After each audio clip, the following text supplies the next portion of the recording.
What's up, everybody? Welcome to Culture Binge, where we feast on everything going on in the zeitgeist and digest it for all of you, our beautiful listeners. This is the episode for the week of July 15th, 2019. I'm your host, Jared, and with me today are my amazing co-hosts, Alec. Hey, I am in LA. And Serby.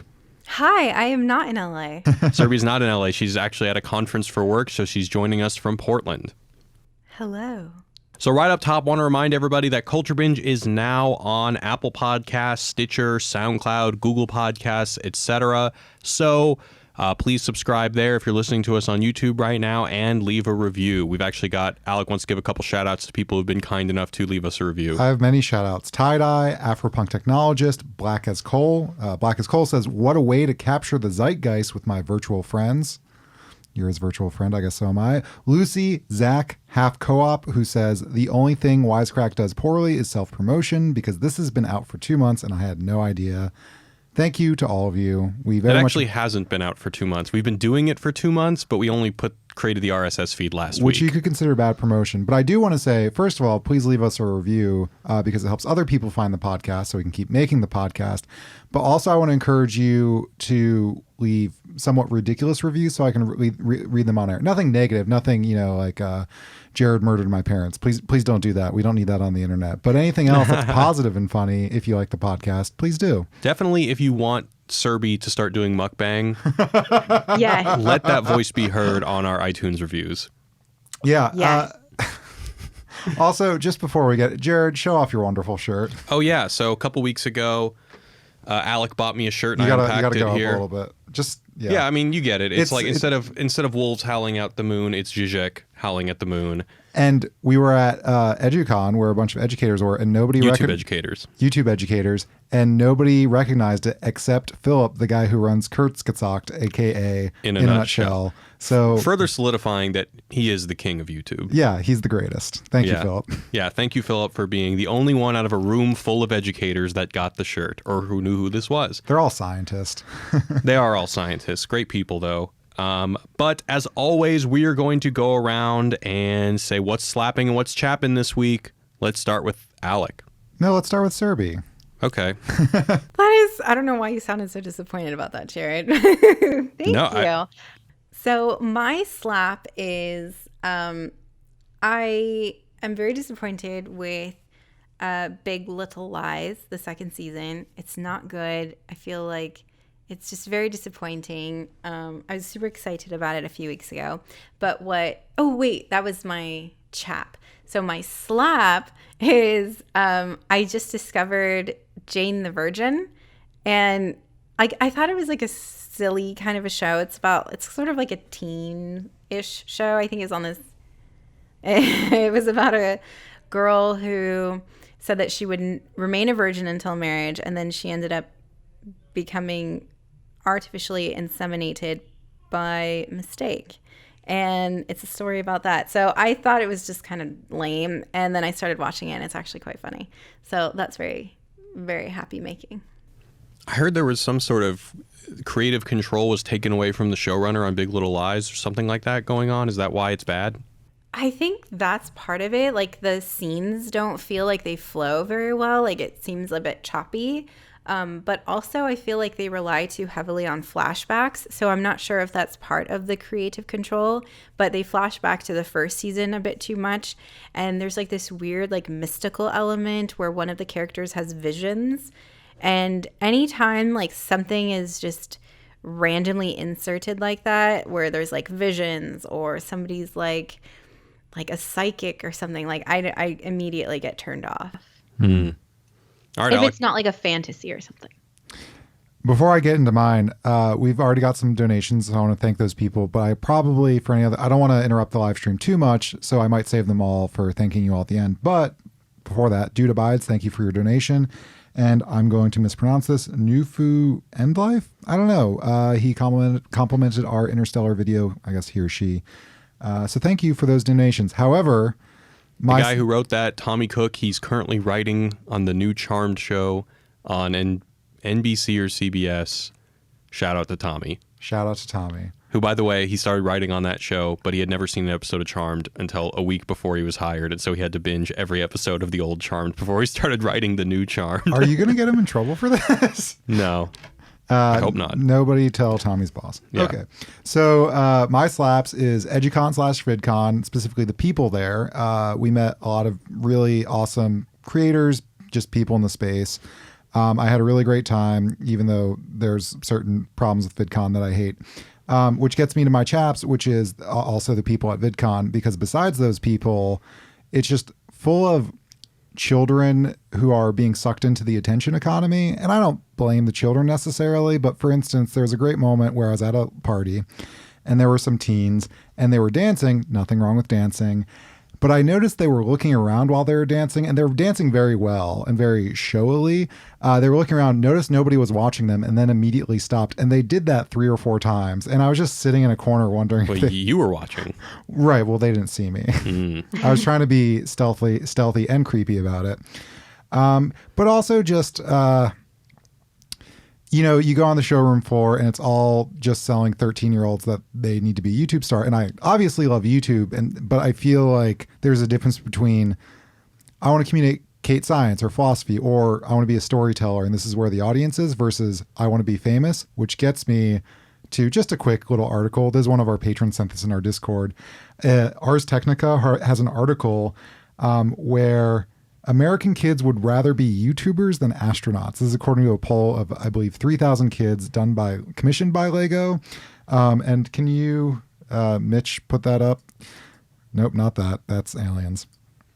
We're getting to aliens. So China, they still want to be astronauts. Has China gone to the moon yet? Or the point is, UK, similar problem. United States, terrible.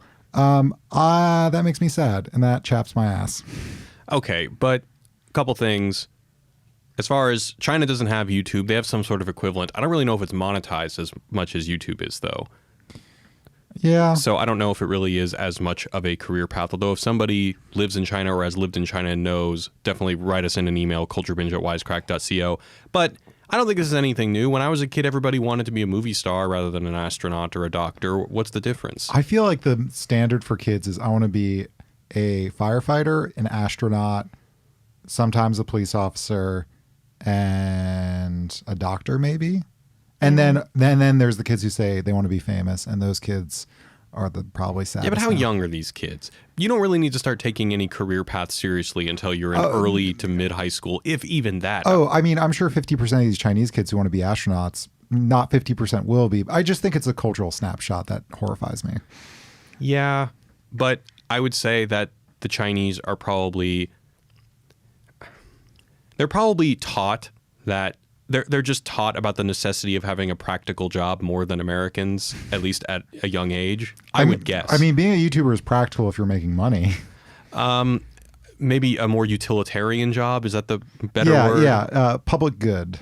Yeah. It creates social value. I guess YouTubers do too. I love YouTube. Thanks, YouTube. Sorry, Serby. You can hear the algorithm favoring us as Alex says this. I think it is a bit cultural in that maybe certain countries don't favor professions that garner quite a bit of attention. So something like YouTube might feel a bit too self-absorbed for some cultures, which is why it's not a popular profession. And it's very chaotic. If you study to be a doctor, there's a really good chance you can get a high-paying job as a doctor. If you pursue YouTube, there's a very low chance that you're going to get a high-paying job as a YouTuber. That's another thing that makes me sad. It's one thing if, kids want to be, musicians are just as bad as far as the ability to succeed as a musician. But yeah, it's a pipe dream. It's just we in America wait until later to crush people's dreams. That's the only difference. Yeah. And it's part of because we don't want to crush people's creativity. Yeah. In China, I studied abroad in China for like 4 months. I took 2 years of Chinese language. I don't remember any of it, but I was pretty good at a time. Yes, I know what that means. But yeah, their education, kids have homework and are doing math problems and multiplication tables in like kindergarten. Whereas when we're in kindergarten, it's all about creativity. It's all about just playing and exploring and social skills. But for them, creativity is not as emphasized. So anyway, for me, what slaps? It's been a pretty simple week. The only thing that's really been slapping in my life is that there's new Chopped episodes on Hulu. It's the small things. It's the small things. As far as chaps, similarly, There's just no good video games coming out. It's been a slow summer. It's been a slow last month.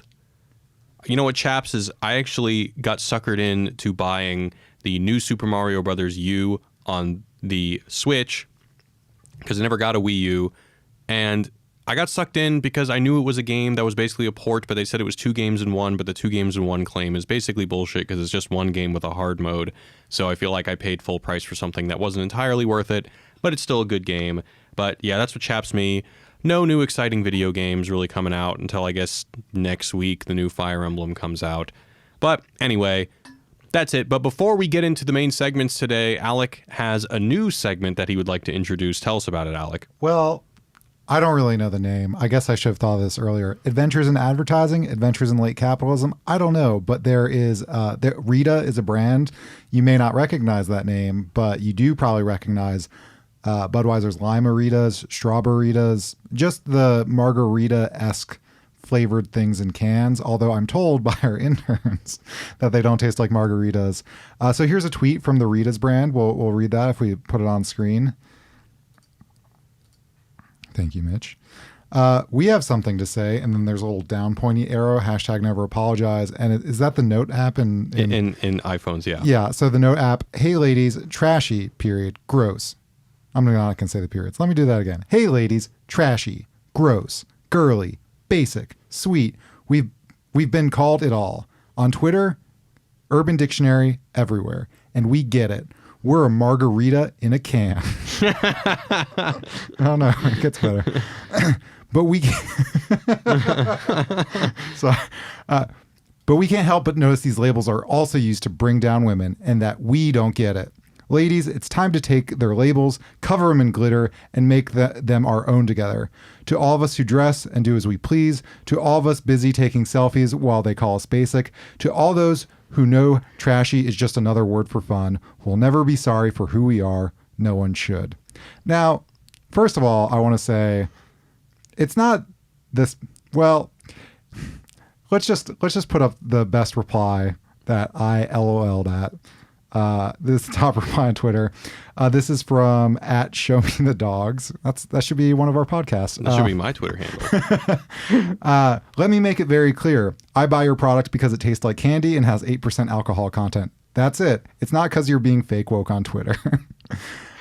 Yeah, Serby, what's your take? I'm actually not offended, but I am feeling very negative about this. About the ad.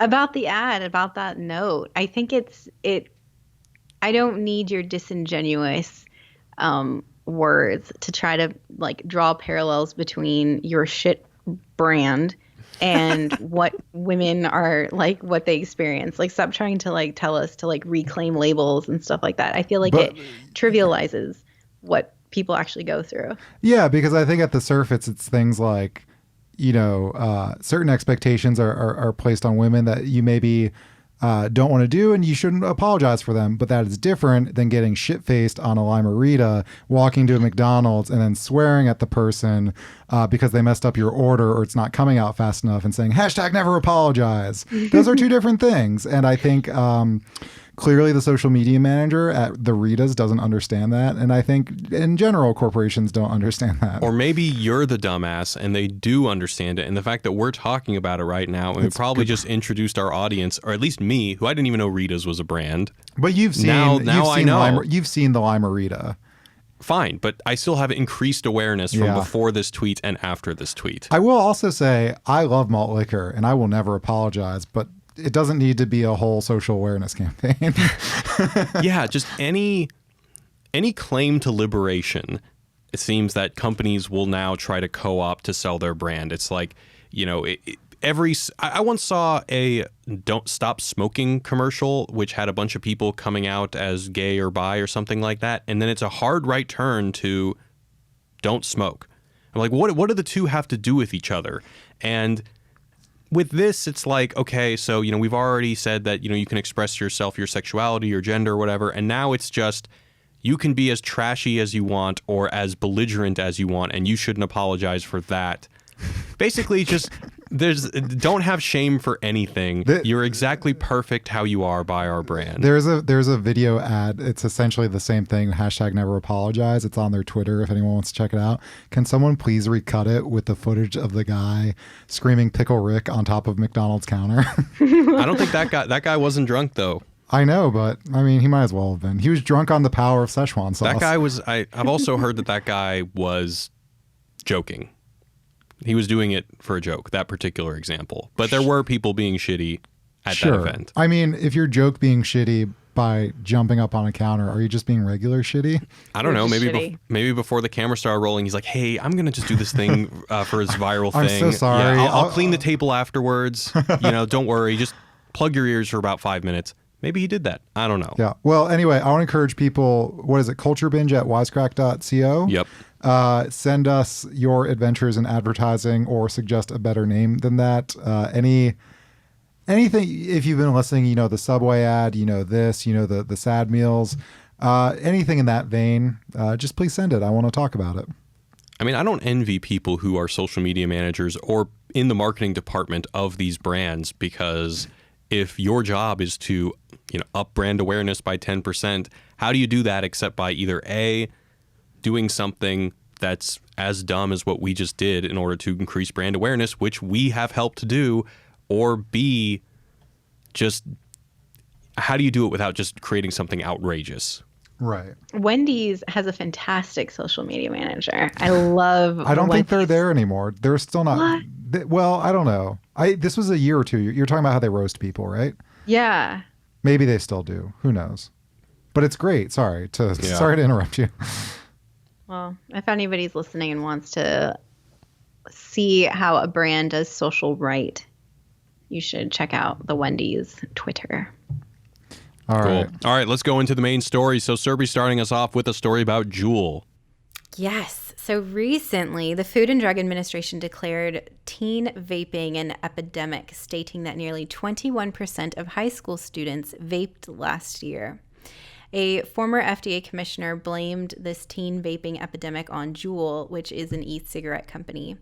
And when asked what he would say to a parent whose child is addicted to Juul, the CEO, Kevin Burns, said, "First of all, I tell them that I'm sorry that their child's using the product. It's not intended for them. I hope there was nothing that we did that made it appealing to them. As a parent of a 16-year-old, I'm sorry for them. I have empathy for them in terms of the challenges that they're going through." So those are very, very lovely words, but Juul's critics point to the company's initial advertising campaign, which featured bright colors, young models, and they say that these advertisements encouraged teens to vape because it looked cool and exciting.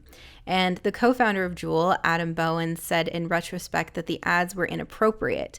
So the company has tried to combat teen vaping by shutting down its social media accounts and pulling fruity flavors like cream and mango from retailers.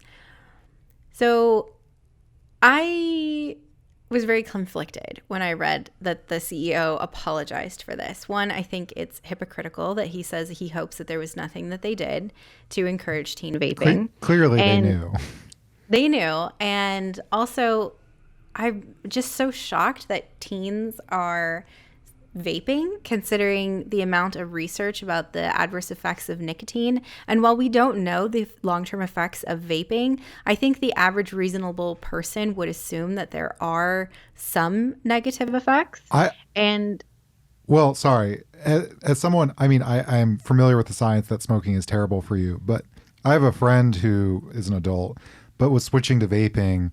And I don't know if this is PR, if this is true, if this is false. I'm assuming it's false. They're like, no, because it's not smoke, because it's vapor, it is not bad for you in all the ways cigarettes are. And he would say, there's no studies that vaping's bad for you. Now, I take that with a huge grain of salt, but go ahead. Yeah. There's probably no studies that vaping is good for you either. And we don't have any studies that show what is the effect on one's lungs, throat, tongue.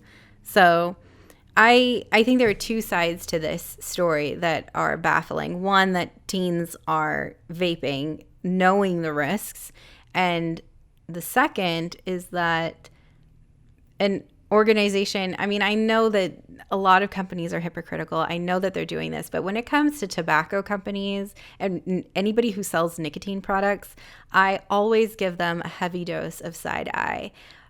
In a former role, I spoke with an executive at a tobacco organization, and these people were cold-blooded. I mean, they knew exactly what they were doing. They know that they're targeting young people. They know. And so when I was having this conversation with them, they basically had no remorse. I mean, they said, well, it's not up to us. We can sell a product, and if people want to buy it, they can buy it, and that's their choice, which is true. However, I think it's just absurd that Juul now says, oh, I hope that we didn't do anything. Okay. Good. More to what you're saying about how ruthless they are. How cynical do you think this gets? Because part of me thinks that the apology was part of the plan, in that, all right, we have a 5-year plan. For 2 years, we market mercilessly to teens. Then eventually it hits some sort of inflection point where people start getting mad about it. Then we apologize and essentially cash out, and then they've already reached. They've already got them. And they're already hooked. And those original teens are now adults, and they're fine. And now. Yeah, so I've heard this phrase over and over again, and I'm convinced almost anyone who says this is a sociopath, but I hear it a lot from important business people, the phrase, it is better to ask for forgiveness than to ask for permission. I've heard it so many times in the business world in different contexts, but I am nearly positive in my head canon, that at some point someone in some meeting said, hey, do you think this is marketing to kids? And the response was, it's better to ask forgiveness than ask permission. Because oftentimes, whether it's Uber, exploiting their drivers, or Amazon mistreating their warehouse, they always say, what is the profitable thing to do? Will people get angry? Well, we'll ask for, it is part of the business model to ask for forgiveness. So I don't buy it at all. Or I buy it as part of the strategy, kind of to Jared's point. I agree. I think that this was probably well rehearsed beforehand, and this was part of a long-term plan. Especially since this exact same thing happened with actual cigarettes, so they're just like, fuck it, we'll do it again. Yeah, because all those people are dead. They can't probably remember what we did back in the day. I mean, apologies in general, I think, in the public setting are mostly bullshit. Yeah. There's that South Park with BP, we're sorry. We're sorry. We should have had that clip, but... I think I've never had a marketing job, but running a YouTube channel in which, we make all of our money from advertising, the only way we're able to stay alive is advertising. I have met with other marketing teams. And in a couple situations, and I'm not going to name people, it seemed I was like the one raising their hand and saying, okay, so for example, there was a brand that was a cereal brand that was looking to make a big spend on YouTube. And this particular cereal was one of the cereals that had a ton of sugar in it. And the ad rep, who was somebody that I was relatively familiar with, I know that they had just had a kid, and they said, so this brand wants to put on a ad campaign that promotes the cereal as healthy. Yeah. And they want to use the healthy terminology, healthy this, healthy that. And I just said, and there was probably 6 or 7 people in this room, and I just had to raise my hand and say, right, but it's not. You just had a kid. You're telling me that you would feed this to your kid? I was in one of these meetings, and I also think there were euphemisms. It might have not even been healthy. It had been part of a healthy diet, in the way that, yeah, I guess if you're having a candy bar once a week, you could still have a healthy diet. But so they're either making the false claim or just making extremely misleading claims. Well, and this person just basically recovered with a bunch of business speak that softened the claim but still was asserting the claim, and they basically just said, okay, I guess Wisecrack's not the right brand for this. Yeah. Man, we have so many interesting meetings about and with advertisers that we cannot share. Yeah. All right, anything else you want to add, Serby? Oh, no. I'm good. That was great. All right, we're going to talk about the Area 51 Facebook group. I'm sure that everyone listening has heard about this because it's so big. But last month, a Facebook group was created called Storm Area 51. They can't stop all of us. Its description read, "We will all meet up at the Area 51 Alien Center tourist attraction and coordinate our entry. If we Naruto run, we can move faster than their bullets. Let's see them aliens." Not true.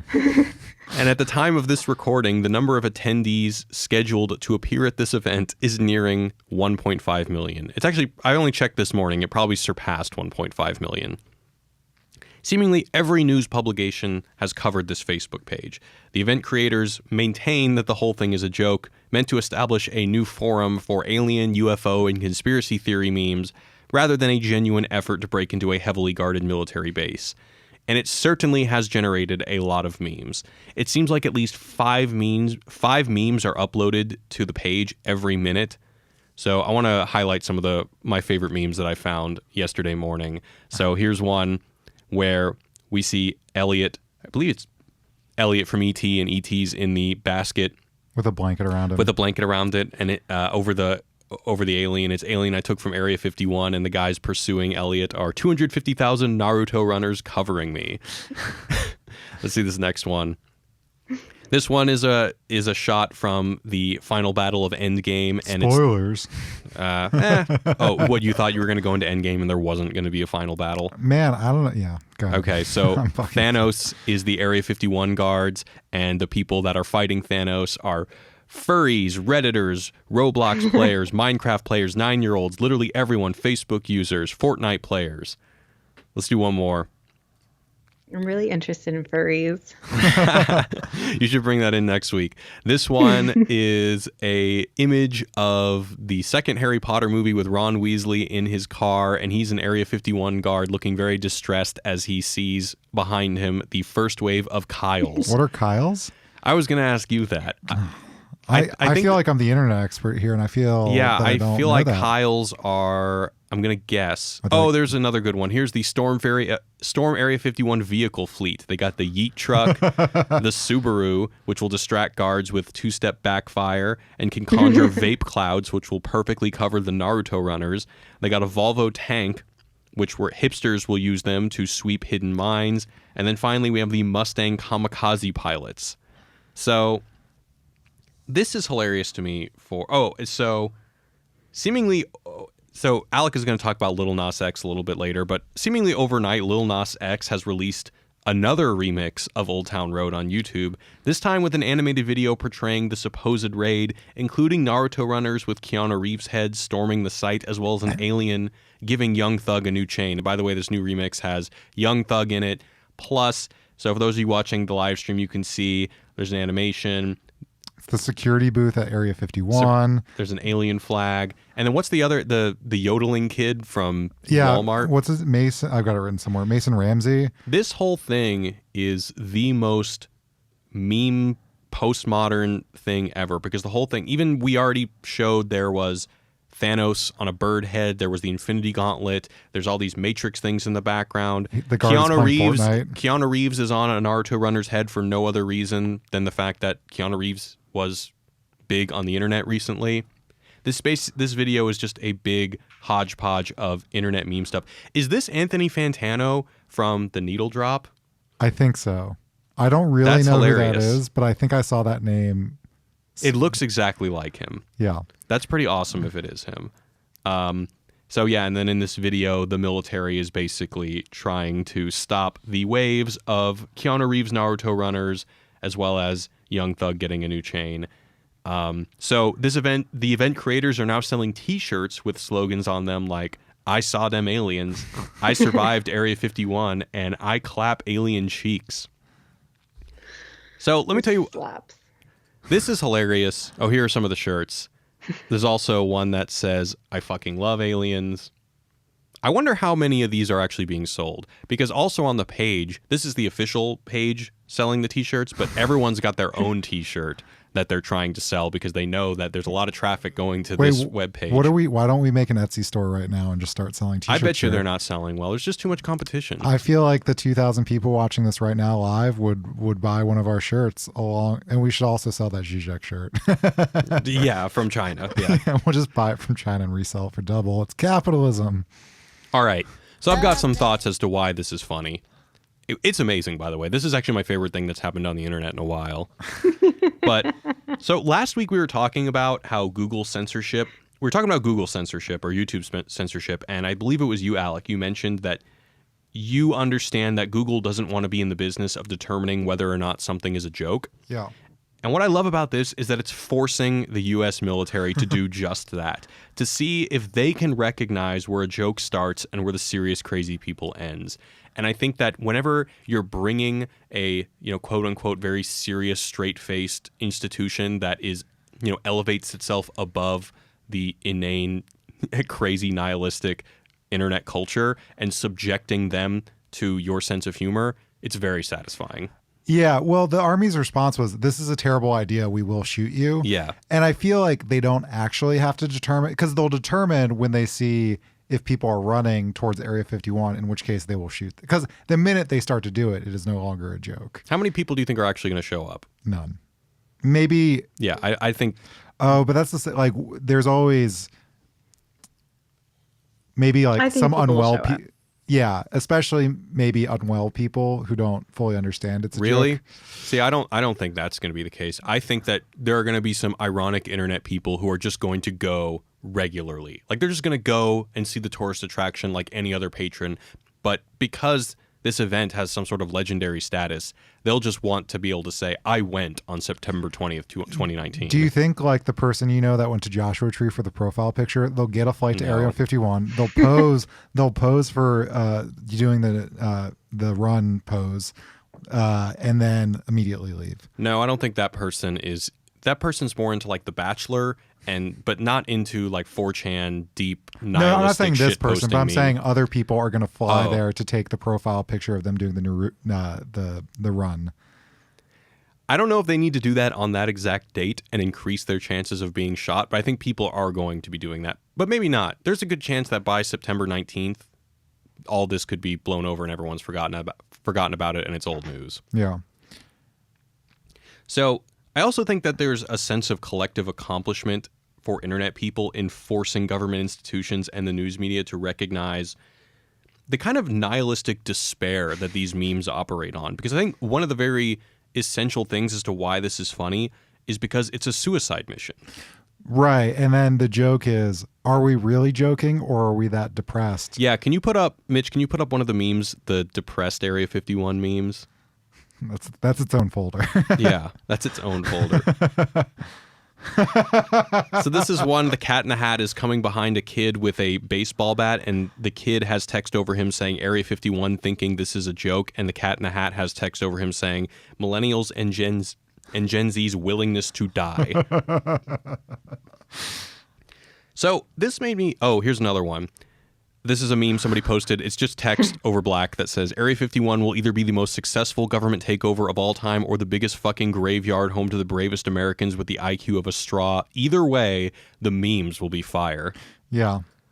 So fire emoji, fire emoji. This made me just think more about just shit posting in general. Yeah. And just, so what is shit posting? I think the best definition from Urban Dictionary I was able to find is it's an ironic art form of expressive yet apathetic fun posting.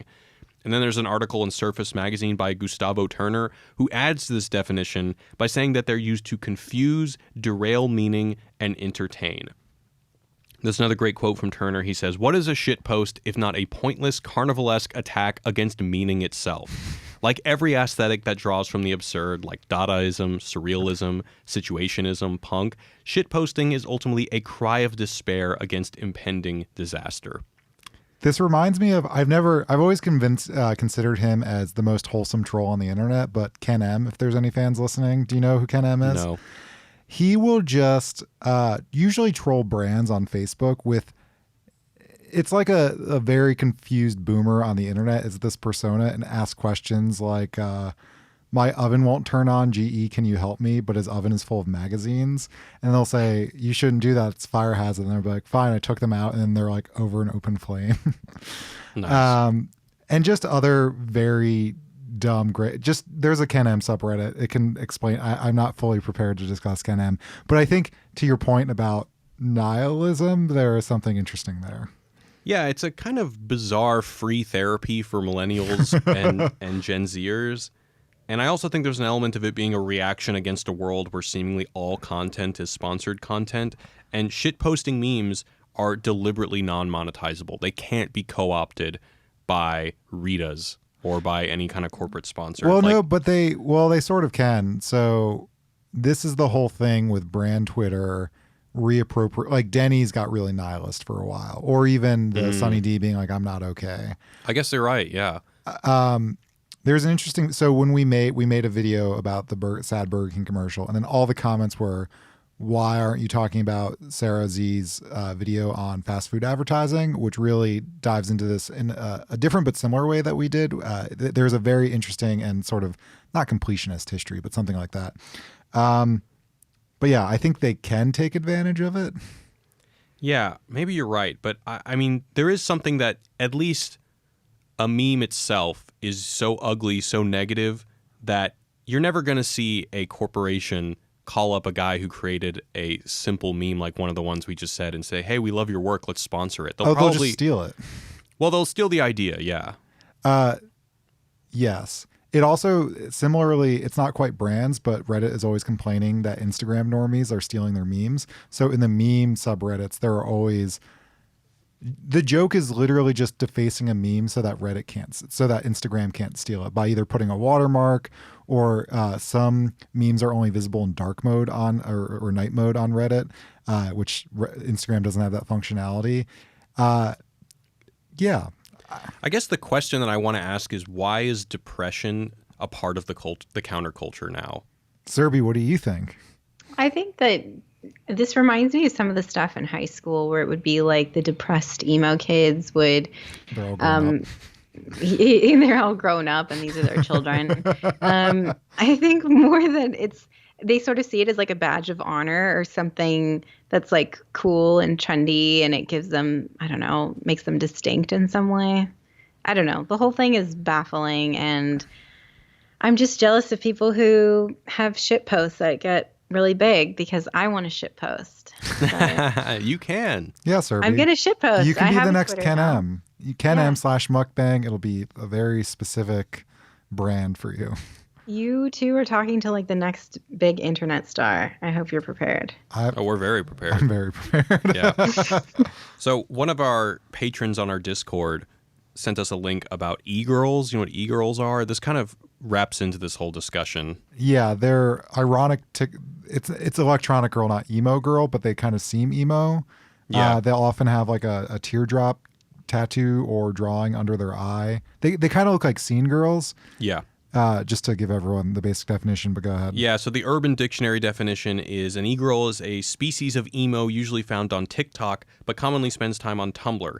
Can be found wearing pink eyeshadow with a large wig, little hearts under their eyes, and a blush nose, normally wearing some type of shirt from Urban Outfitters or a long-sleeve striped shirt. And these e-girls or e-boys tend to romanticize and joke about things such as anxiety and depression, making it seem cool to be mentally ill. And yeah, I will like, say, is it that if you're not mentally, I used to think this. I used to think that if you weren't depressed, it's because of lack of awareness, a lack of awareness of how horrible the world is. I don't know if I still believe that, but do you think that that's one of the reasons why mental illness is, I don't know if it's considered cool. I don't think anyone explicitly says like, oh man, you listen to that person, he's mentally healthy, what a fucking tool. Like, I don't think it's quite like that, but I do think that there is a romanticization of people dealing with depression or mental illness.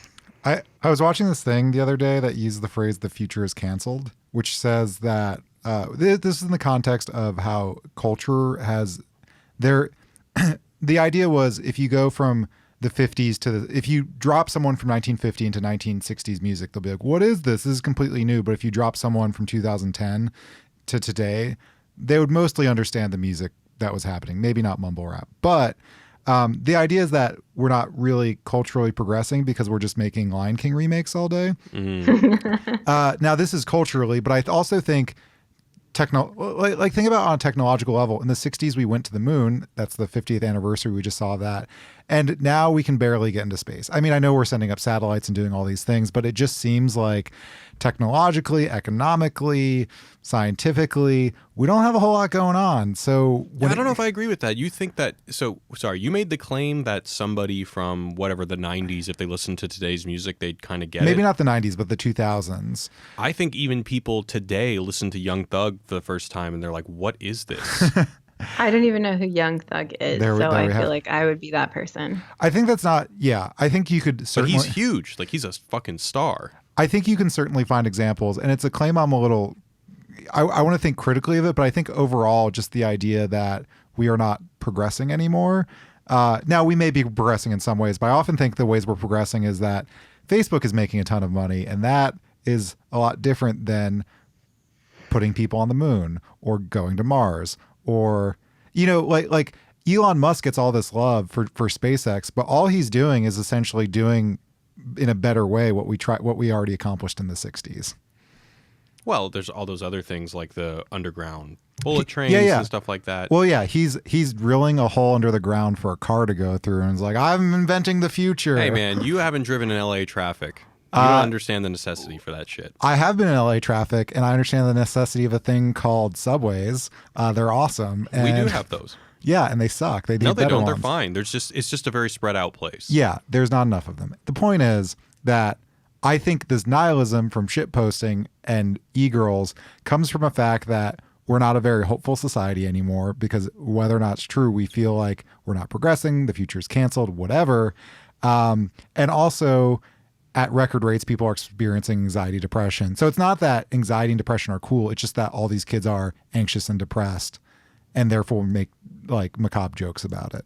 As I make macabre jokes all the time, not about those things, but I think that people do think that, from my experience, what I've observed is that when somebody deals with anxiety and depression, I think that they sort of have this air of, well, you don't know what I go through. You don't know my struggles. Like, I have anxiety, I have mental illness, or I have trauma.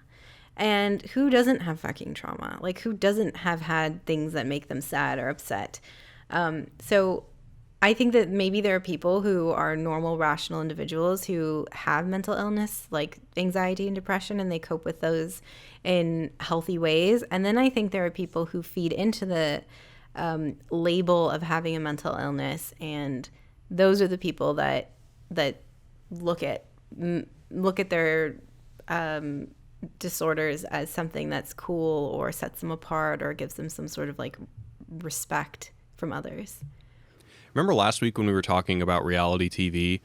I think that you could even draw some sort of similarity here, because whether it's reality TV or just narrative movies, there's always a romantic element in which somebody is portrayed as, wow, they overcame so much, or rather that their depression or the stuff that they went through as a kid. I mean, look at Batman.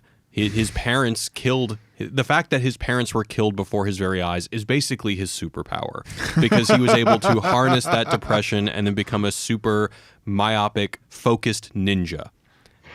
Yeah. And so, I mean, and like I was saying last week with reality TV, everyone's got a sob story. People win, and it's always brought back to, oh, the war has taken such a horrible toll on my life, but now I'm a Chop champion, so it's awesome. And so people, when they look to wanting to be a unique individual or wanting to find meaning in life, they look at these people who have only been able to create that meaning by going through some sort of struggle or depression or something severely fucked up.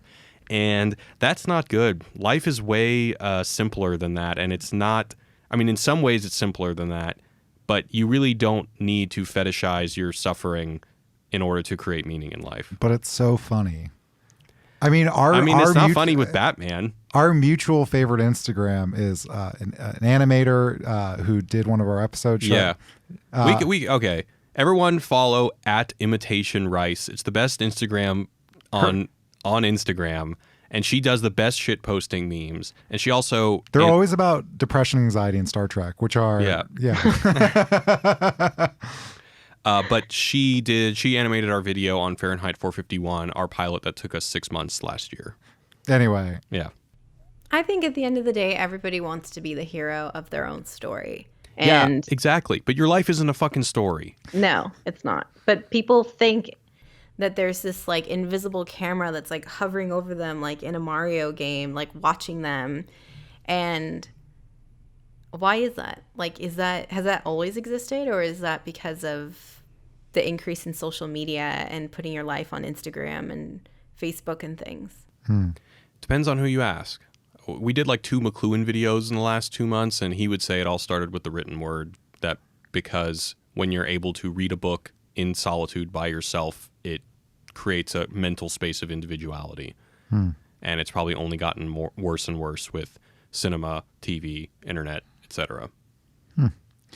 Anyway, let's move on. So Alec wants to talk about Nestle, which is apparently connected, but I haven't heard about any of this. Yeah, so it's a very Nietzschean turn. If Area 51 is incredibly nihilist, this is breaking through nihilism, as Nietzsche might say, to find some meaning in something. So people have piggybacked off the Area 51 meme before we show it, I'll just say that the basic issue here is someone made a post on Reddit. It was in meme format, but not about Area 51. Nestle bottles water in Southern California where it's very prone to drought, or they also bottle water during drought, but it's not just there. They bottle water near Flint where people, I believe, still don't have access to lead-free water. Pakistan, where they like the water levels are lowering because of the extraction that they're doing. And they're essentially just pissing off everyone. And so for some examples, the company in Southern California bottles 30 million gallons each year. They pay the U.S. Forest Service for that privilege $524. Wait, what? Yeah, $524 for the rights to bottle the water in Southern California. That's what they pay the U.S. Forest Service. This is from a whole corporation? Yeah. Oh, my God. Near Flint, they pay $200 a year. And there's a great quote. I didn't write it down. Actually, no, I did write it down. Maybe I didn't. There's a great quote from somebody who managed one of these. It says, we're not pumping the water out or anything. It just flows into our pipes. Fuck Nestle. It's not our fault that it's getting into our pipes and we're bottling it. So anyway, people have turned to from Area 51 to Nestle, which I would say is a wholesome thing to do. Can we pull up that? We got a few memes. Nestle. So this is an image. What is this from? I don't know. It looks like it's something from Don't Hug Me, I'm Scared. But Mr. Rogers' Neighborhood? No, it's Don't Hug Me, I'm Scared. It's a character kind of giving a side eye and looking very nervous, and it says Nestle seeing Reddit slowly turn from Area 51 to them. Next one. This is my favorite. Jared, do you want to describe it? So this is a disgruntled fan who is throwing a chair at a NBA mascot. I wish I could see which mascot it was, but it's basically a disgruntled fan after having defeated an Area 51 mascot is now turning his attention toward Nestle headquarters and is about to smash him with a chair. So it's me as the guy throwing the chair. The chair is alien gun I got from Area 51, and then the mascot is Nestle headquarters. It's just those two, right? Oh, this is another one. So this, what's it, Mr. Krabby something? Krabby Patty? I don't watch SpongeBob. I'm sorry, everyone. I don't either. I can't help you. It's the guy who runs the burger place who's evil. And it says Nestle over him. It says, what inspired you to steal water from Pakistan and force them to buy only from you? And then he responds, money. There you go. I don't have a ton of, I don't really have a ton to say about So this is the that. authentic remedy to the ironic Area 51. Yeah, it's either breaking through the nihilism, maybe there's metamodernism. I don't understand, but I'm glad it's a meme. Yeah, but do you think that either one... So first of all, no one's going to show up at Area 51. Or I would argue that probably more people are going to show up at Area 51 than are going to show up on the doorstep of Nestle HQ, which I think makes it more nihilistic. Yeah, but I think sometimes... Nestle has been doing this for years and years and years. And I think the more it gets ingrained in people's consciousness that they're horrible, the better. You and I, Alec and I, were just before this, we're talking about, hey, we should do a podcast segment called Whatever Happened to That? Yeah. About all these horrible things that are just back in the zeitgeist, or like, for example, like the war in Syria. Whatever happened to that? Is that still going on? Like, I just have no idea. It started because I said, whatever happened to the Patriot Act? Yeah, is that still happening? Did they renew that? Did that get shit canned? I don't know. Are we still living under that dystopia? Point is, this Nestle outrage, even if it's been happening for a while, I don't think anything's going to happen. We're going to be back here in 2 months saying, hey, remember when Reddit was mad at Nestle? Whatever happened? Nothing. Yeah. There is one last comment that I didn't bring up, which is, so the CEO of Nestle at one point was asked about water as a human right, which, by the way, according to the UN, it is. And he said that seems extreme, which people have And since then, speaking of apologies, he said, that's not what I meant. That was taken out of context. It was 100% not taken out of context. And then went on the spiel about how potable water for sustenance is a human right, but not like for your swimming pool, which nobody would disagree with that. But that's not what he said the first time. That's why, to me, memes are just more about despair than actually action. Maybe. Sometimes Twitter leads to, like, remember the Arab Spring? True. But were there memes? There was Twitter. I'm sure there was memes. Yeah. I don't really know a lot about the Arab Spring, but sounds like a good point to make. I thought you were going to say sounds like a good time. All right, I got nothing more on that. You want to talk about Lil Nas X? Yeah, Lil Nas X, I'm weirdly obsessed with. So, as you mentioned, yesterday he released his Area 51 themed music video for the Old Town Road. So can you tell us, Lil Nas X is a new rapper on the scene, right? Yeah, I saw he's technically a SoundCloud rapper. He uploaded this Old Town Road to SoundCloud and is now signed a deal with, I believe, Columbia, is ostensibly making millions of dollars. I'm sure he is. It's also, he was, I think, sleeping on someone's couch, really rags to riches overnight story. And I think everyone's pretty happy for him. Sometimes you can get mad at the way people arbitrarily get rich, but I think everyone's just happy for him. Mm-hmm. So this remix is with Young Thug and Mason Ramsey, who, for anyone who doesn't know, is the Walmart yodeling kid. My girlfriend's obsessed with him. I don't know why. We already played the music video, but it's very meme laden. They charge Area 51. I believe Young Thug is on a snake. Everyone else is on a horse. The soldiers piss themselves, and then aliens give them all the cool technology. I think Lil Nas X in general is interesting for two reasons. One is I think he's the quintessential postmodern artist or rapper, whatever you want to say. Why? Yeah, so if you think about postmodernism, it is often about scrambling or deconstructing narratives, genres, symbols. Oftentimes it can involve a lot of pastiche, which is kind of homage to a lot of different things. I often associate the word collage with it. So even the song Old Town Road, some of you may know this already, it samples from a very obscure Nine Inch Nails song called 34 Ghost 4, which is not one of their earlier albums. It's one of, it might be kind of old at this point, but it's definitely one of their later albums when Trent Reznor started being much more experimental. That is the sort of guitar twang you hear. And also Lil Nas X is from Atlanta, was never exposed to cowboy culture. In fact, when he was writing the song, he had to Google cowboy words. So you've got this industrial, what are they called? Nine Inch Nails is like industrial electronic music, or at least originally, mixed with a kid from Atlanta who's a rapper, mixed with cowboy lingo that he had to Google. Also, the original music video is all about he's out of place in the West and then transports into modern day LA where he's doing hokey cowboy stuff. And then the modern urban youth are doing all their cool dances and he's also out of place there. So it's about these like kind of mixing of genres, cultures, etc. And even its status as it was taken off the country billboards because it wasn't country enough. And then Billy Ray Cyrus joined and then it was country enough. So it is just kind of scrambling all of these different codes, genres, etc. And sorry, let me just check my notes real quick. And he's also gay, right? Yeah, he came out during Pride Month. I wouldn't say that's necessarily postmodern, but... Well, but there is a sense that even still, there are a couple gay rappers, but in general, rap is still pretty hyper-masculine and very heterosexual. Yeah, you can make that claim. Even Young Thug, who apparently doesn't like sex, even though he has like 7 kids, he raps about, how many women he sleeps with. I guess maybe he doesn't because he doesn't like sex. But point is, even the fact that he's openly gay is in a sense scrambling the common narrative of rap. Yeah, and so there's that. And even the Young Thug verse in the new remix is about how he likes sleeping with women. And even just so, another part is Billy Ray Cyrus wrote his verse in 15 minutes. That's not postmodern. It's just funny. But it's all about. So you have Lil Nas X in the song as like country, representing country, and then Billy Ray Cyrus's verse is all about driving in fancy Maseratis, et cetera, et cetera. It might not be a Maserati, but essentially the bougie life.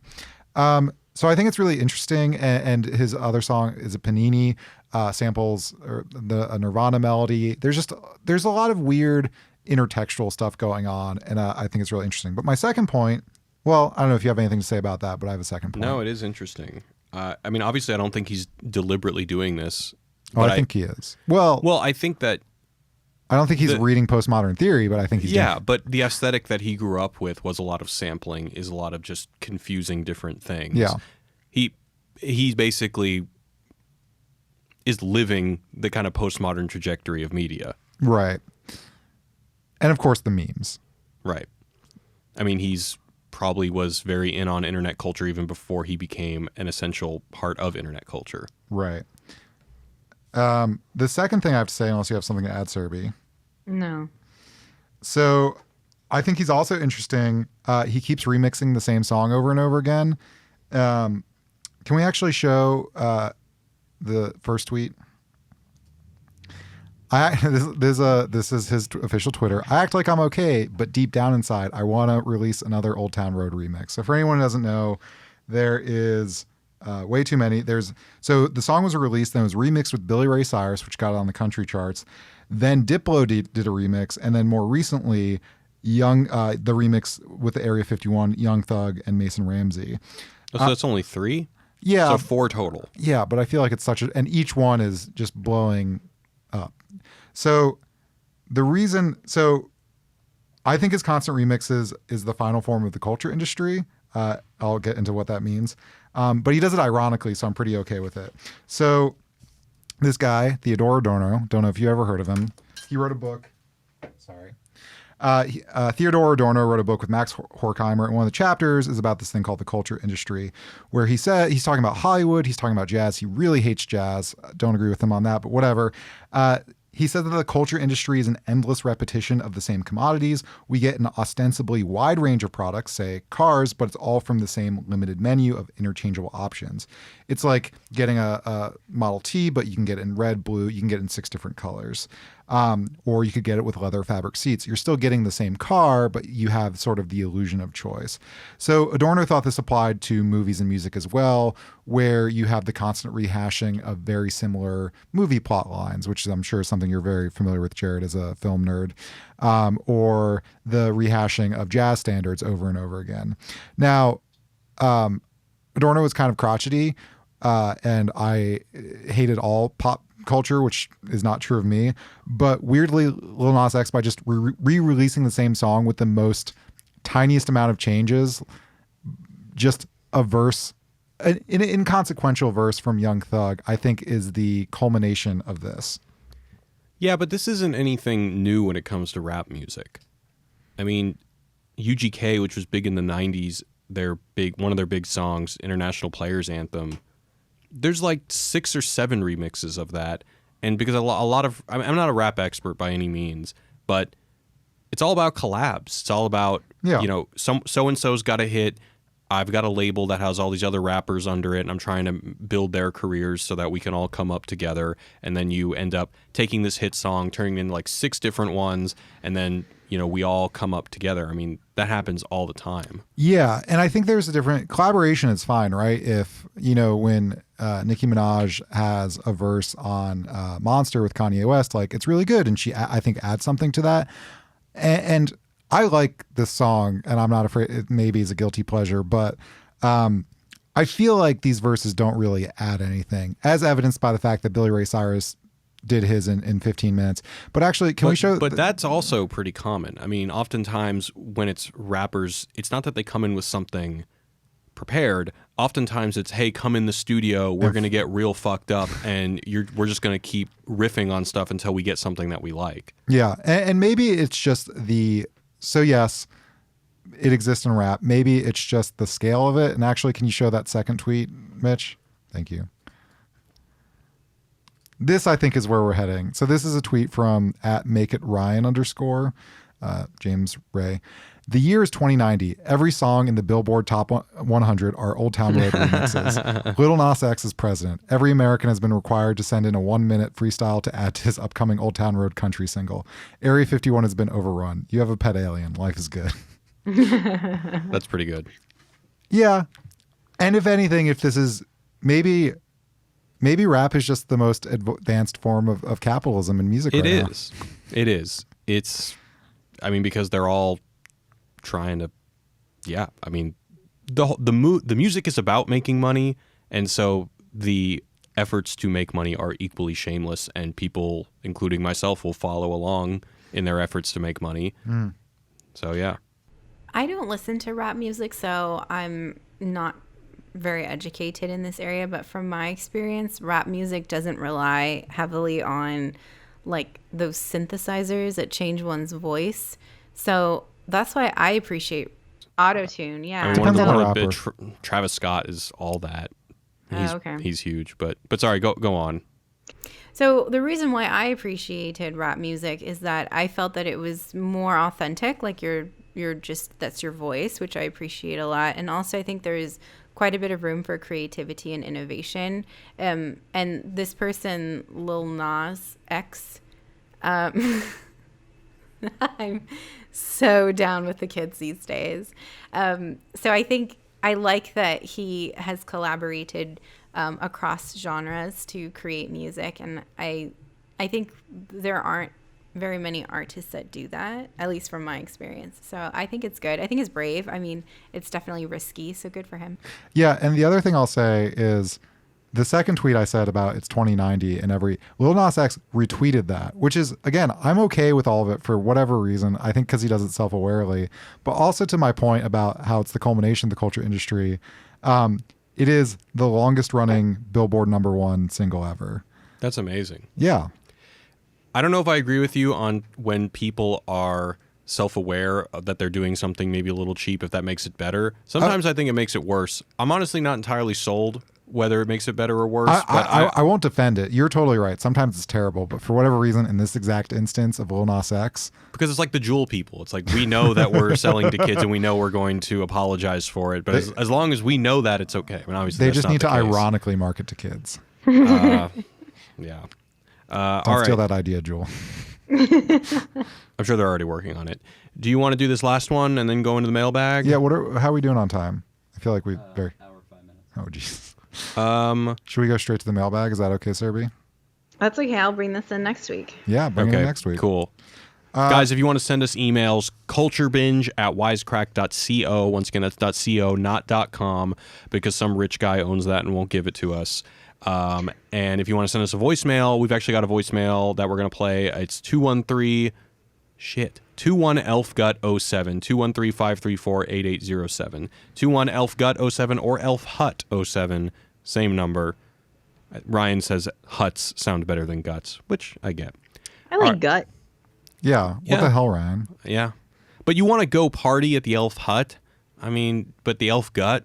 That's just nasty. Ryan's also the grodiest person I know. And I mean that with all the love in the world. All right. We got this.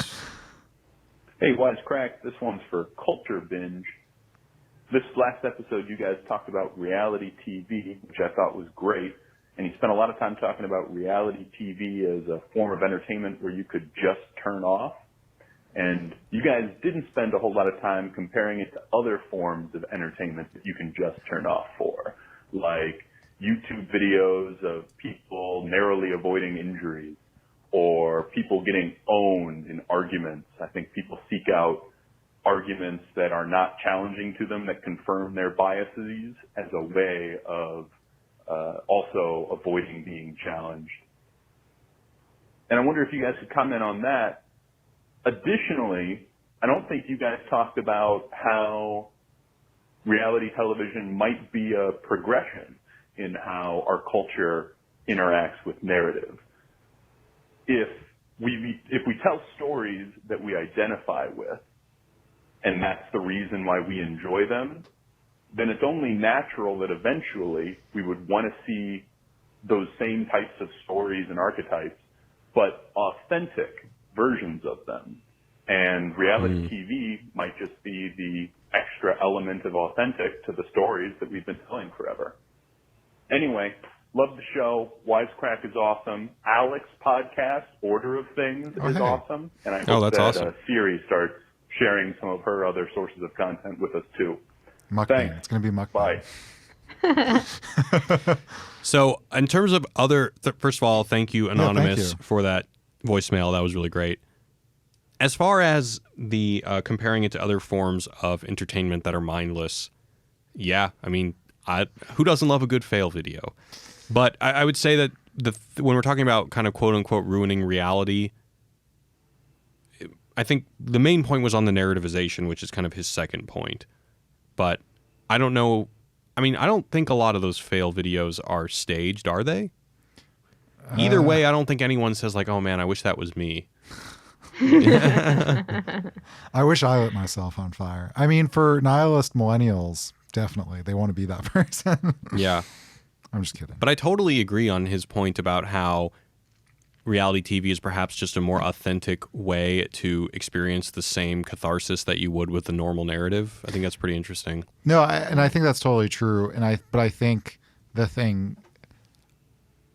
quest for authenticity as it exists in advertising, as it exists in narrative, gets really weird, especially when you look at the Rita's branding campaign. Yeah. Obviously, there would never be any kind of reality TV there's always going to be the fantasy escapism, which is never going to work with reality. I mean, I guess you could have like reality TV LARPing, but I don't think that would be very appealing. But yeah, reality TV is certainly tapping into something essential about our current condition, whether it's with entertainment, whether it is with narrative, whether it's just in zoning out. And so I think his insights are pretty interesting. Yeah. I like that. I've got some mail. Let's do some mail. Before I get into the mail, for all the people who donated on our live stream, I have your names. If I missed any, I'm deeply sorry. I haven't been checking my phone the whole time because I've been talking to my friends here, my virtual friends, real friends. He's never met Serby. I have not. Yeah, we've never met, and we were very close to each other, and I was too busy watching tweens dance to see if they would stop dancing when no one was watching them. that sounds so creepy, dude. That's the creepiest. Yeah. I'm sorry. Anyway, thank you to Damiana Smith, Dude Abides, who I think donated a bunch of times, Chibi Arcade, Coffin, and Boblin. Your support. Did they have any questions they wanted us to? I've since lost them because it goes away on my phone. I'm sorry, guys. That is so nice that you all donated. Thank you. Yeah, thank you. All right. Into the actual mailbag. Here's an email from Ryan. Long-time consumer, first-time commenter, yada, yada. Quick note about Libra, which we talked about a few weeks ago now. That's the Facebook cryptocurrency. I loathe Facebook, but I see a benefit in Libra. I live and work in Kyrgyzstan. Thank you. Kyrgyzstan. And nearly a third of this country's GDP is dependent on remittances from labor migrants. That is when people work abroad and send money home. People here either lose huge sums of money sending money home via Western Union or take a chance sending cash home with somebody. With WhatsApp being the default messaging app for everyone here, the ability to send money home safely with lower rates using an app people use anyway, Libra could be a game changer here. Thank you for doing your thing, Ryan. I loved this email. Actually, I've been loving a lot of the emails that have been coming through. People are so interesting and they share so much knowledge with us. But this email in particular, I thought was super interesting because it provides a different perspective where I never would have thought that there would be an actual impactful use case. Yeah, where it can change somebody's life and help a culture and help a people. So that was really interesting. Thank you for sharing. Yeah, I think it's a really interesting perspective. And I think you feel this way too because you also loathe Facebook. It seems like a deal with the devil. It is a real problem that they are seriously addressing, but they are also a horrible, horrible company. Can't somebody else do this? Yeah, can't somebody else? I wish somebody else would do it. Anyway. We can do it, and we can call it crack or something. Oh yeah, crack coin. Crack coin, yeah. If any developers are out there want to develop this cryptocurrency for free, we will push it on the podcast. Don't do that. The next email is from Alex. Hey, Wisecrack, in a recent Culture Binge episode, you talked about personality test. I actually work for one of the companies that administers such tests as a software developer. I can tell you firsthand that Myers-Briggs is the bane of our existence. It's incredibly out of date and no psychologist should use it, but unfortunately it's still very well known. Part of the problem is that the algorithms that generate your results are closely guarded secrets of the industry. I just want to flag that, me, Alec, to talk about.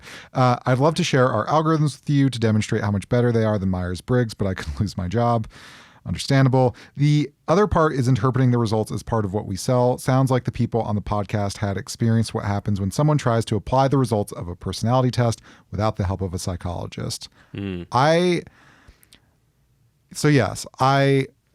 I mean, my whole issue comes down to, as this person pointed down to, even if it's not Myers-Briggs, even if it supposedly has science behind it, because it's proprietary, it is impossible for consumers to separate pseudoscience from real science, because science as a process involves things like peer review, and I don't know what that looks like in a proprietary measuring service, especially if you're doing a personality, let's say you're doing a personality test to determine if someone gets parole, or gets a job or gets fired or gets a promotion. I am highly suspicious. Although I have seen, I don't even know if they're called personality tests, but psychologists do administer tests all the time to say, the kind of tests that determine if your child has a learning disability or other things like that. And I think we got another email that I'm not going to read, but I think just the idea to give you insight, in the same way a psychologist might tell you, hey, I noticed that you have a tendency to overinflate that people hate you, and knowing that about yourself is a helpful thing. So in that sense, I'm kind of okay with them. I think it's interesting as a single data point in doing self-examination or understanding who you are. This email, I think I may have taken that, not the exact same personality test that Alex's company does, but the personality test that I took in business school was a 360-degree feedback, and it went into various layers of my personality. So I agreed with a lot of it, but some of it I disagreed with, but I thought that it was still an interesting perspective and one data point in the totality of my personality in my life. Yeah. Two things. One, I remember when Jacob, who runs the company with me, back when I was his intern, he made me take a Myers-Briggs test. And the reason was, he's like, because everybody's useful at a company. You just got to figure out where they fit. And I was like, no, some people are utterly useless. And that's how I know that this test is bullshit. That's not true. But I mean, not in an existential sense, but in, our system, some people are useless, tragically. Yeah, not everyone. Whatever. Yeah. Anyway, the second thing I want to ask you guys, did you guys ever have to take this is pre-Myers-Briggs, a test in middle school to determine what job you'd be good for? I don't remember, but What did yours come up with, Serby? It was I forgot what it was exactly, what the name of it was, but the professions were leader, actress, manager, somebody in television. It was something that was that would involve a lot of public speaking or persuasion and things like that. Lawyer was one of them. Not lying, I literally got chimney sweep. That's not. It's not even a real job. I know. I don't know. Do you have chimneys in Texas? No. Yeah, because you're on fireplaces. No, I had a chimney in Texas. I don't think it needed someone to come sweep it because we don't need the fire to actually keep it warm. Yeah. I don't remember if I took one, but I can imagine whatever it said, it did not say writing videos on YouTube. That would be crazy if it did. So the test is bullshit. Maybe that's in the new ones now. The updated. You should be an influencer. That's what it is. You love yours would come up with mukbang for sure. Yeah. Oh my god, I want to do mukbang. So if you love attention, you just get influencer. If you love attention and eating, mukbang. Mm-hmm. All right, we got one more. Yeah. Sorry, let me just. I gotta decide which one. We could do two more, whatever. All right, let's do Andreas. Hello, Wisecrack. Big fan of the channel. Culture Bin has been a great addition to your list of shows. You recently talked a lot about college education, finding a job as a millennial, and bullshit jobs. I feel like one of the biggest developments we've seen in the past 20 years is that it feels like you need to have an education to have a job. I'm from Denmark, and even though education is free, the school bench still isn't for everyone. My grandparents' generation had the ability to take a free education and find a job, but also the opportunity to just work themselves up within an industry. It seems like nowadays you have to have an education even for jobs that before would just require work experience. Professions that have traditionally been seen as a craftsmanship have become increasingly more theoretical in their education and have become increasingly hard to work with if you don't have the proper education for it. What do you think? Why do you think this has changed? Is it the same in the U.S.? Best regards, Andreas. Just to say, yes, it's 100% true in the U.S. You need a college degree for any job, bullshit or otherwise, shit or otherwise. Even answering the phones at a company, college degree, I think. I agree. I think most entry-level roles require college degrees. I don't know why that is. I've thought about it. I don't know, like when that shift occurred, like was it a result of more people entering the workforce? There was a way to like thin things out, or? Yeah. I think it's completely superficial like that. I think it's more people entering the workforce. And I think because the rapid expansion of college education, now almost everyone has a college degree, or much more people do, that it's like, yeah, it's become a weird cultural norm, and that we devalue people who don't, I think incorrectly. And also probably a weird way to just like stereotype people to say, oh, you don't have a college degree, you must be a dum-dum, which is, again, not true. But yeah, like I have a friend who I went to school with. He did the same major I did. We talked about political philosophy all day.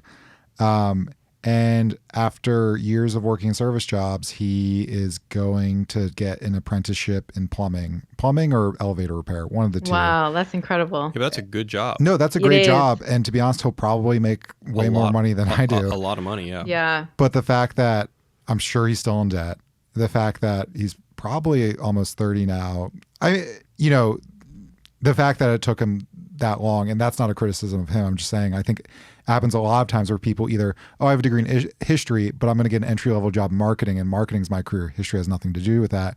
Or I'm going to go to school, but then go back to school for something like nursing or to a craft school or something like that. Yeah, that's why I say when people email saying, you guys make me want to study philosophy, I would say study plumbing first and then study philosophy. Minor in philosophy, major in plumbing. That's not a real major. Well, whatever.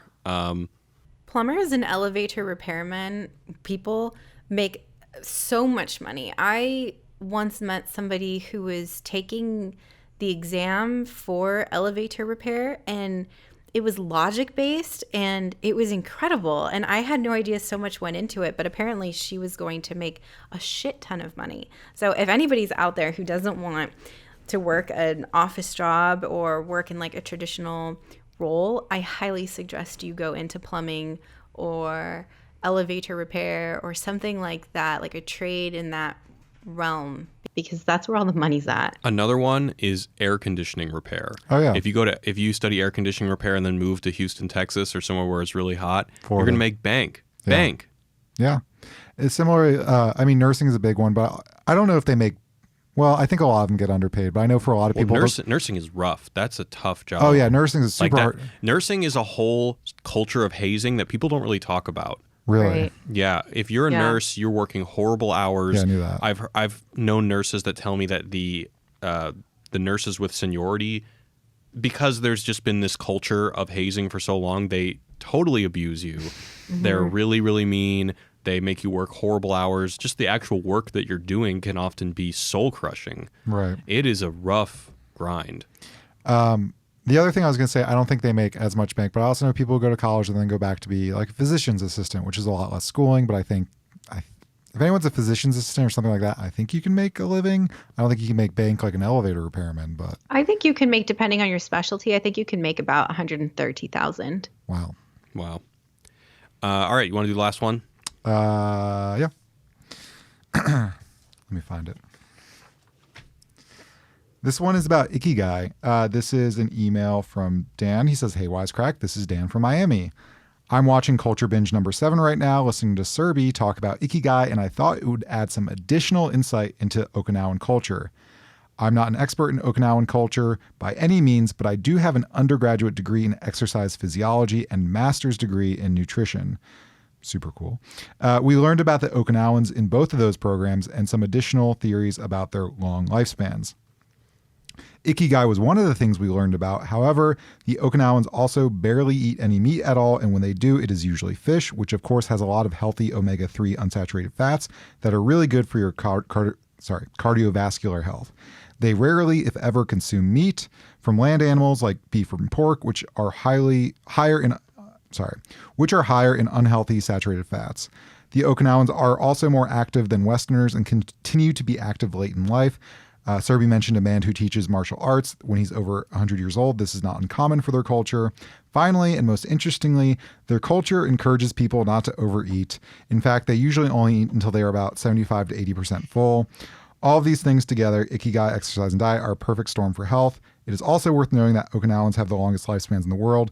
These numbers are starting to slowly normalize. This is likely because Western culture is beginning to seep into the world. Things like fast food chains are beginning to pop up and their lifespans decreasing as a result. We just got to ruin everything. There's a similar thing about Western diets ruining the world. So if anyone's heard about like the microbiome, it's kind of the ecosystem in your gut, and it changes your mental health. It changes how you digest food, lots of different things that they're slowly learning in science. But they did a study of people who migrate to America and studying their microbiome, I think a year after or maybe 6 months after. Essentially, the conclusion of the study is that after 6 months or a year, people's microbiome are completely ruined by the American diet. They just have like all the same bacteria and all the same problems with cardiovascular disease, et cetera, et cetera. But thank you for this email, Dan. I also love the idea of eating. I don't love this idea. I hate this idea, but I'm glad somebody does it. Eating to 75 to 80% full. As someone who created a scale to measure their hunger or fullness at all times of the day to communicate with my partner, I appreciate that there's a percentage that other people are putting to it. Yeah. I eat to max capacity. Me too. So do I. And it's only because, food I think is my drug of choice. Yeah. If I can get wasted or eat, I'm going to eat. Yeah.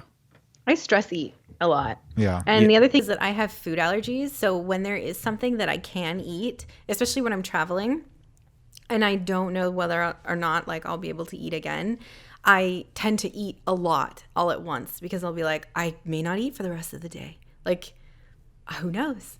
So I tend to overeat in weird times, and people are like, well, that's a little weird. But this is why a mukbang career is a natural choice for me. Yeah. Eating is the most effective silencing of that anxiety voice in the back of your head. For some reason, when I'm eating, it just isn't there. I'm too focused on the sensation of food. So the more you eat, the less nihilist memes you'll make. That's the thing about meals. They only last, 30 minutes as a whole? Here's another donation from Dude Abides. What food will Serby indulge in her mukbang vids? Oh, French fries. Okay. Oh. I love French fries. That is something that I could eat all day, every day, like a ton of French fries. How do you feel about sweet potato fries? No. What about French fries with Creole seasoning? I don't know what Creole seasoning is. Oh. It's not Old Bay seasoning, but to me they're similar in my head. Like Cajun? Yeah, like Cajun, sorry. Oh, yeah. Okay, I could do that. Maybe not a bunch of them, but some. Okay, I'll keep that in mind. I might just show up at your door one day, Serby, with a camera hooked up to YouTube Live and a bunch of friends. That would be like a dream come true. I would be like, oh, this is way better than Ed McMahon showing up at my door. People should stop swatting people, but instead should French fry people, where just someone shows up at your door while you're live streaming with thousands of French fries. You've been fried. I think that would make the world a better place. Yeah. All right, guys, we're going to wrap it up. Thanks so much for listening. In terms of the time that we're live streaming, we're doing it now earlier. Serby has a real job that she's gracious enough to work around her schedule. So we announced in our video that it was going to be Wednesdays at 12:30 Pacific. That might have to change, so stay tuned, and we will hopefully get it to a regular time every week. But One last call. Please subscribe to this podcast on Apple Podcasts, Google Podcasts, Stitcher. Please leave us a review. The more reviews we get asking Serby to do mukbang, the more likely it is that she's going to do it. Maybe we should actually set, if we get 500 reviews, Serby will I don't want to compel video. her because when she drops dead of a heart attack, I'll just do one video. One video. One video, my debut and my swan song. Yes. Okay. With French fries? French fries. Okay. How many?